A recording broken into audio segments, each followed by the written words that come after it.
Hello students and welcome back to channel Siraj Shaikh the study. आज electricity company का lecture number 3 होगा, जिसमें हम कवर करेंगे नए points of electricity company. Start करेंगे आज से क्लास।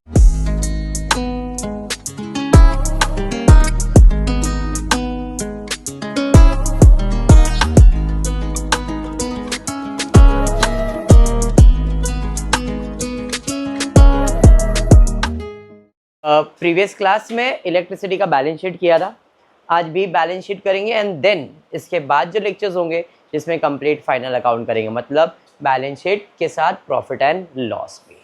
आज सिर्फ बैलेंस शीट करेंगे। ये फर्स्ट सम किया था हमने, सेकेंड सम, फर्स्ट और सम सेकेंड दोनों सिमिलर था, खाली अमाउंट चेंज हो गए थे। आज थोड़ा अपग्रेड है, जरा ध्यान देना।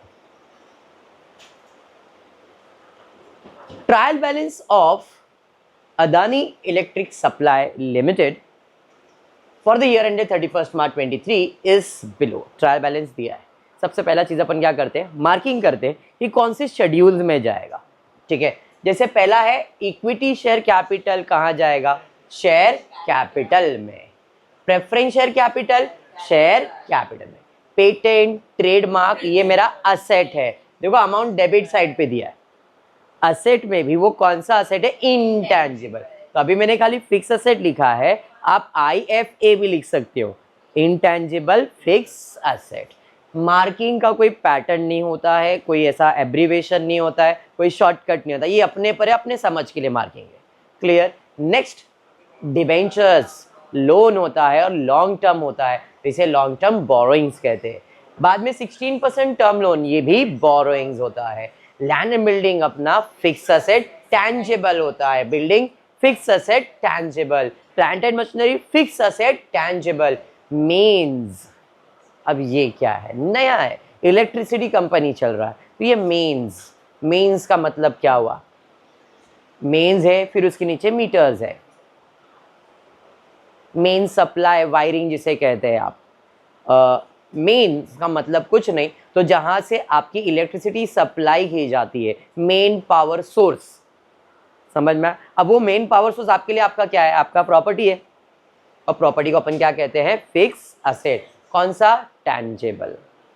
Metres, electrical instrument, very good. Office furniture, capital reserve, reserves and surplus.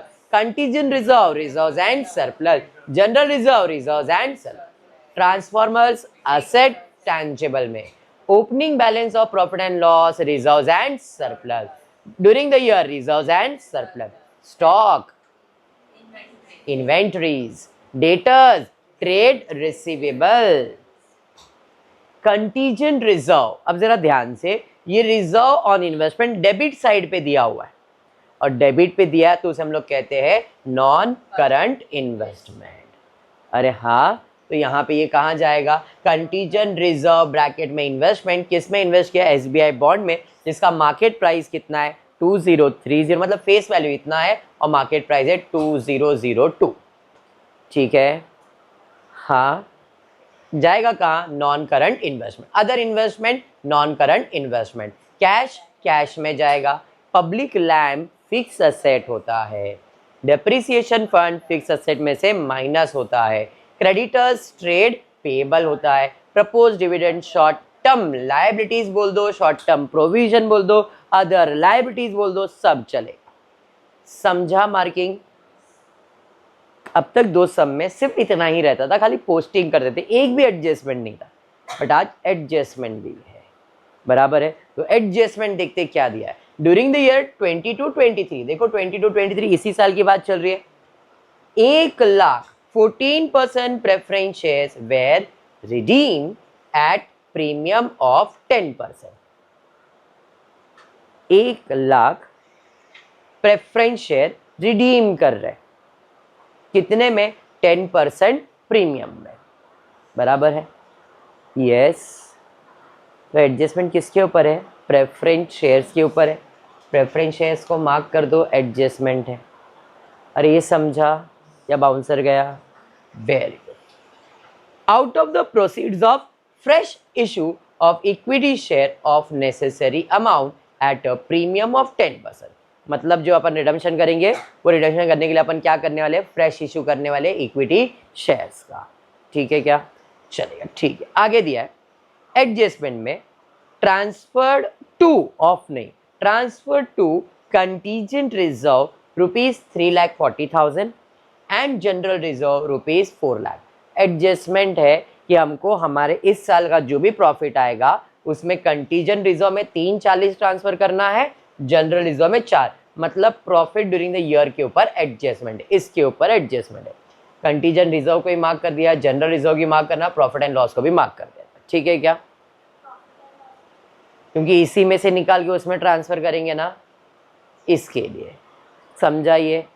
Next उसके बाद क्या है, loss on contingent reserve, contingent reserve investment, loss on contingent reserve investment कितना 20,000, तो कंटीजेंट रिजर्व इन्वेस्टमेंट को स्टार मार्क कर दिया।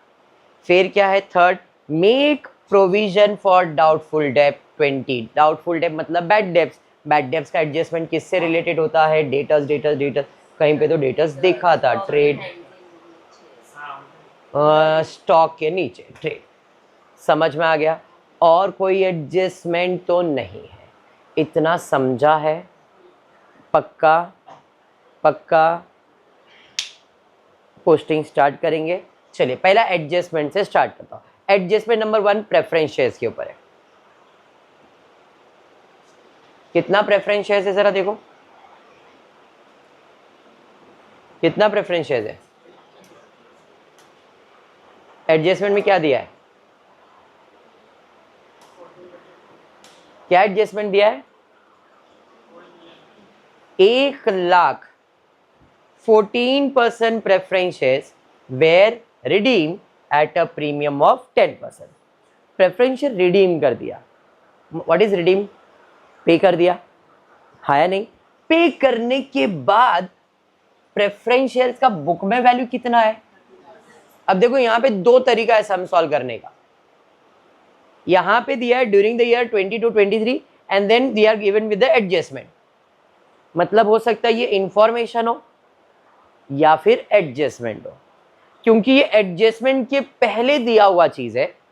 अगर आप टेक्स्ट बुक ओपन करोगे तो आपको दिखेगा कि ये एडजस्टमेंट में नहीं दिया है, ये एडजस्टमेंट के ऊपर दिया हुआ है, और एडजस्टमेंट के ऊपर दिए हुए चीज को क्या कहते हैं, इंफॉर्मेशन। अब जबकि वो इंफॉर्मेशन है तो क्या ये अमाउंट को चेंज कर सकता हूं मैं, इंफॉर्मेशन सिर्फ प्रेजेंटेशन पर्पस के लिए होता है, उससे अमाउंट चेंज नहीं होता है। पॉइंट समझा मैंने क्या कहा, हाँ या नहीं, पक्का समझा है। एडजस्टमेंट होगा तो दो इफेक्ट देना पड़ता है, लेकिन इंफॉर्मेशन है तो सिर्फ प्रेजेंटेशन करना होता है, उधर दो इफेक्ट की जरूरत नहीं होती है। पॉइंट क्लियर मैंने क्या बोला सुजल। अब ये जो दिया ये एडजस्टमेंट के पहले दिया है, तो मैंने ये अजम्पशन रखा है कि ये इंफॉर्मेशन है, मतलब सिर्फ प्रेजेंटेशन करना है, एडजस्टमेंट सॉल्व नहीं करना है। क्लियर। तो अब प्रेजेंटेशन कैसे करूंगा, तो प्रेफरेंस शेयर कितना दिख रहा है इधर 30,000 और 3 जीरो है, मतलब 30 lakhs हो गए, नहीं 30,000 और 3 जीरो है ना, तो मतलब 3 करोड़ हो जाएगा, मतलब मेरा प्रेफरेंस शेयर कितना है 3 करोड़। उसमें से एक का वैल्यू अगर 100 है तो ये 3 लाख हो गए, अरे हाँ ना, तो मेरे पास कितने प्रेफरेंस शेयर्स आज है 3 लाख, और ये 3 लाख आफ्टर रिडम्पशन है, तो इसका मतलब इसमें मैंने 1 लाख का रिडम्पशन किया है, तो मेरा ओरिजिनल वैल्यू कैपिटल का कितना रहेगा 4 लाख था, जिसमें से 1 लाख माइनस किया, तो आज उसका वैल्यू कितना है 3 लाख, जिसमें भी मैं 3 जीरो कट कर देता हूँ क्योंकि प्रेजेंटेशन में वैसा दे रहा हूँ, तो कितना दिखा सकता हूँ 300 इंटू 100, तो कितना हो जाएगा 30,000। अरे हाँ समझा या बाउंसर गया, समझा या बाउंसर गया, इंटू 100 क्यों, एक शेयर का वैल्यू 100 है ना, और ये तो नंबर ऑफ शेयर्स ही रखा था मैंने, समझा है पक्का। चलिए अब एडजस्टमेंट को प्रेजेंट कर रहा हूं। नोट के अंदर सबसे पहला शेयर कैपिटल में मैंने प्रेफरेंस शेयर लिखा, प्रेफरेंस शेयर कैपिटल कितना दिया है, कितना दिया है,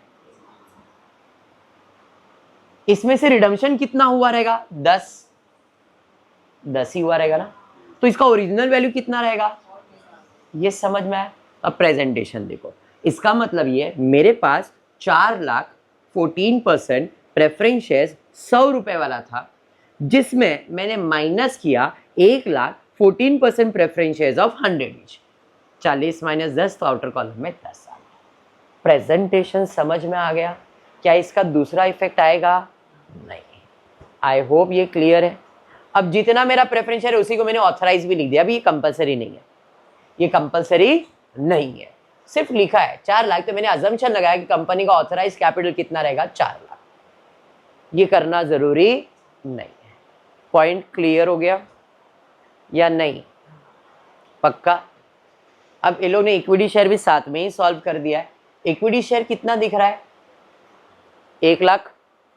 कोई फ्रेश इशू भी किया रहेगा, कितना किया रहेगा नहीं किया रहेगा अपने को मालूम है क्या, हम अमाउंट चेंज कर सकते हैं क्या, नहीं। तो मैंने ये अजम्पशन लगाया कि ऑथराइज कैपिटल भी 1 लाख ही है ऑफ 10 ईच, और इशू सब्सक्राइब भी 1 लाख ही है। समझा।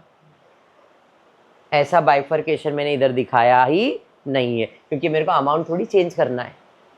लॉजिक समझ में आया। यहाँ पे क्यों किया, बिकॉज एडजस्टमेंट था। यहाँ क्यों नहीं किया, बिकॉज इस पे कोई एडजस्टमेंट नहीं करना है। Point clear.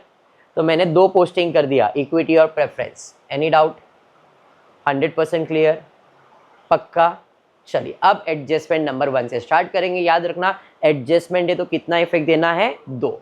Adjustment number 1, transfer to contingent reserve 340 and general reserve 4 lakh. किस में से, जो इस साल का प्रॉफिट होगा उसमें से। प्रॉफिट कहाँ लिखते हैं, रिजर्व्स एंड सरप्लस। तो नोट अकाउंट बनाया रिजर्व्स एंड सरप्लस। उसमें प्रॉफिट एंड लॉस जरा देखो, opening balance profit and loss कितना था, 700। करंट ईयर में कितना है, 10,000। तो 700 और इधर हम ऐड कितना करेंगे, 10,000। अरे ये समझ में आ गया। अब एडजस्टमेंट नंबर 1 क्या बोला है, जो भी तुम्हारा प्रॉफिट है उसमें से कितना ट्रांसफर करो, ₹3,40,000। कहाँ ट्रांसफर करो, कंटीजेंट रिजर्व। तो less transfer to contingent reserve. समझा। ये यहां से निकालना है और कंटीजेंट रिजर्व के अंदर ऐड करना है। तो ओपनिंग कंटीजेंट रिजर्व कितना था, देखो जरा, contingent reserve opening contingent reserve था 24060। इनर कॉलम में 24060 ऐड 340।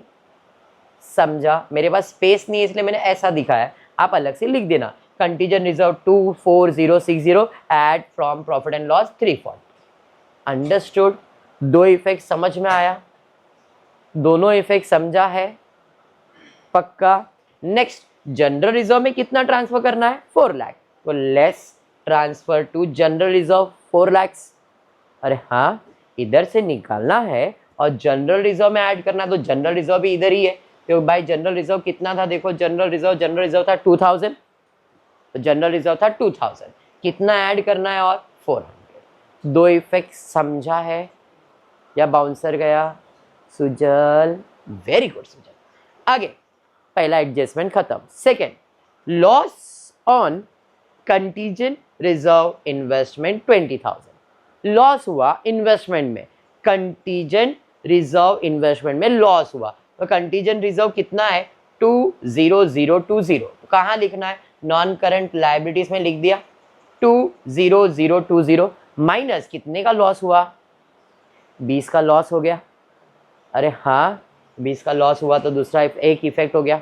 दूसरा कहाँ जाएगा, प्रॉफिट एंड, ये कौन सा इफेक्ट हो गया, डेबिट पे माइनस किया तो क्रेडिट इफेक्ट हुआ। दूसरा इफेक्ट देने का है डेबिट, लॉस है तो प्रॉफिट एंड लॉस में लिखेंगे।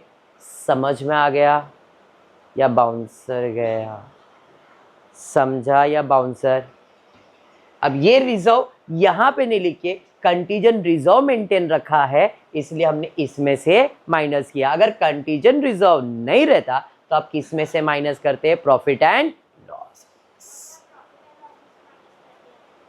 रॉन्ग हो जाएगा, क्यों, क्योंकि इधर स्पेसिफाई किया है वो लॉस किसका है, कंटीजेंट रिजर्व इन्वेस्टमेंट, इसके लिए वो रॉन्ग हो जाएगा। अगर ये ऐसा इन्वेस्टमेंट का लॉस होता और इन्वेस्टमेंट का कोई रिजर्व नहीं होता है तो प्रॉफिट एंड लॉस में से ही माइनस करते हैं। समझा पॉइंट। इसलिए यहां से निकाला प्रॉफिट एंड लॉस, अगर इसमें ही माइनस कर दे, बट क्योंकि हमने रिजर्व मेंटेन रखा है तो -20 रिजर्व में से ही किया है। अंडरस्टूड? दोनों इफेक्ट समझ में आया एडजस्टमेंट का? पहले एडजस्टमेंट ही सॉल्व करो बिकॉज पोस्टिंग बहुत सिंपल है। डन है? सेकेंड एडजस्टमेंट कंप्लीट किया। Third adjustment, make provision for doubtful debt. Amount दिया है तो फर्दर बैड डेट, परसेंटेज दिया नहीं ये पढ़ा है, तो अमाउंट दिया है तो फर्दर बैड डेट, मतलब डेटर्स कितना है 12492, तो डेटर्स लिख दिया 12492 less provision for bad debts 2028 20। अच्छा ऐड होता है प्रॉफिट एंड लॉस में, डेटर्स में से माइनस होता है, इधर से माइनस। अब प्रॉफिट एंड लॉस में जाना है तो प्रॉफिट एंड लॉस में लेस कर दिया, प्रोविजन फॉर डाउटफुल डेट 2028। सारा एडजस्टमेंट सॉल्व। कोई भी एडजस्टमेंट में डाउट है? सारे एडजस्टमेंट क्लियर है? ये प्रेजेंटेशन का पॉइंट समझ में आ गया? That's it. अब खाली पोस्टिंग स्टार्ट करते हैं। Share capital done, preference share done, patents and trademark कहाँ जाएगा? फिक्स असेट इंटेंजिबल, सिंगल है तो डायरेक्टली फॉर्मेट में जाओ, इंटेंजिबल में पेटेंट्स एंड ट्रेडमार्क। समझाइए। फिर क्या है? Debentures, loan, long term borrowing, तो शेड्यूल बनाना पड़ेगा इसका। चलिए शेड्यूल नोट्स बना देते हैं। लॉन्ग टर्म बोरोइंग्स, इसके अंदर सिक्योर्ड के अंदर 15% डिबेंचर, ऐसा हेडिंग डाला है सिक्योर्ड, आप डायरेक्टली लिखो 15% डिबेंचर 49,400, 16% टर्म लोन 3,600। कुछ स्टूडेंट्स पूछते हैं सर ये परसेंटेज दिया तो इंटरेस्ट का कुछ कैलकुलेशन नहीं, इतना फंडा आपको नहीं सोचना है, ठीक है क्या? तो डायरेक्टली कंप्लीट किया पोस्टिंग। डन है इतना। नेक्स्ट उसके बाद क्या है? लैंड एंड बिल्डिंग, ब्रैकेट में दिया है एडिशन हमने कितना किया है 2050, क्योंकि ये बैलेंस शीट वाला सम होता है तो मैंने आपको क्लियरली बताया वो एडजस्टमेंट नहीं होता है, अमाउंट चेंज नहीं होता है, तो ये प्रेजेंटेशन होगा 24,900 मतलब 24,900 ही रहेगा। प्रेजेंटेशन देखो कैसे होगा। तो लैंड एंड बिल्डिंग 24,900 ही है, लेकिन प्रेजेंटेशन कैसे किया? कितना एडिशन था 2050, तो 24,900 में 2050 निकालो तो इसका ओपनिंग वैल्यू कितना है 22,850, ऐड करोगे 2050 तो उसका वैल्यू हो जाएगा 24,900। समझा presentation? Same goes for building, कितना ऐड किया है 5080, कितना वैल्यू है 70,000, तो भाई 70,000 है तो वही वैल्यू रहेगा, उसमें से 5080 माइनस कर दो तो कितना आ रहा है देखो 70268 माइनस 5080 65,188। प्रेजेंटेशन क्लियर है नेहा? नेहा उसके बाद दिया है प्लांट एंड मशीनरी, जैसा दिया है वैसे ही लिख देंगे, मेन्स जैसा दिया है वैसे ही लिखेंगे, मीटर्स जैसा दिया है वैसे ही लिखेंगे, electrical instrument same, office furniture same, capital reserve अलग से रिजर्व एंड सरप्लस में दिखाना पड़ेगा कैपिटल रिजर्व, बराबर है। सनसिटी कंटीजेंट रिजर्व हो गया, जनरल रिजर्व हो गया, ट्रांसफॉर्मर्स आपका असेट होता है, ओपनिंग बैलेंस पोस्ट कर दिया, फिर बाद में प्रॉफिट एंड लॉस। क्या था भाई उसके बाद? और कुछ था क्या? Direct adjustment, opening balance 700, profit and loss का पोस्टिंग शायद इधर किया नहीं है, करना है। फिर उसके बाद स्टॉक इन हैंड है, स्टॉक इन हैंड कहाँ जाने वाला है? इन्वेंट्रीज में, तो शायद इन्वेंट्रीज में डाला रहेगा, यहाँ पे डायरेक्टली इधर आ गया। अदर इन्वेस्टमेंट 4,000, कौन सा अमाउंट? ये आ गया, मतलब इसका पोस्टिंग रह गया है, स्टॉक का पोस्टिंग रह गया है, डेटर्स का पोस्टिंग हो गया है, यहाँ पे आ गया, ठीक है। मतलब पोस्टिंग हमने यहाँ तक कर दिया था, उसके बाद ये सब स्किप हुआ है। 700 का पोस्टिंग हो गया था, 10,000 का पोस्टिंग नहीं किया, 24,100 रह गया, 12,000 का पोस्टिंग हो गया है, कंटीजेंट रिजर्व हो गया है, अदर इन्वेस्टमेंट 4,000 इधर आया है।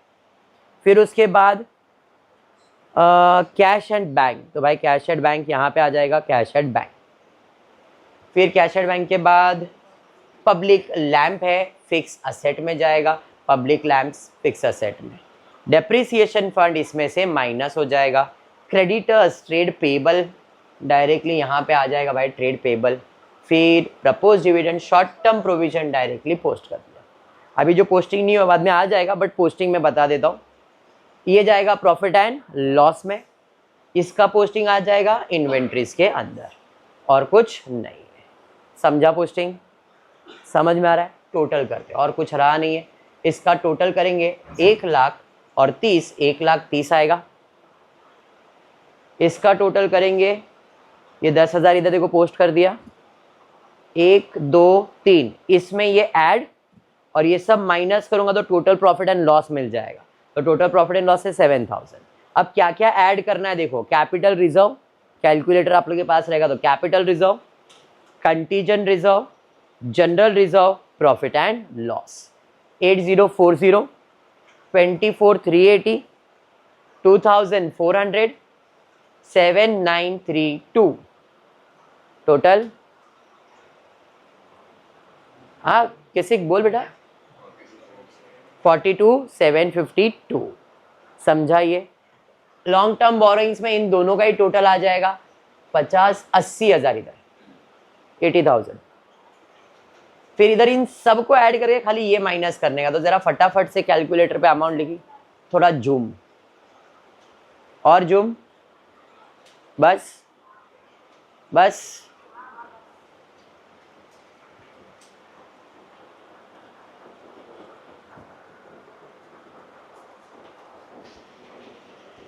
कितना?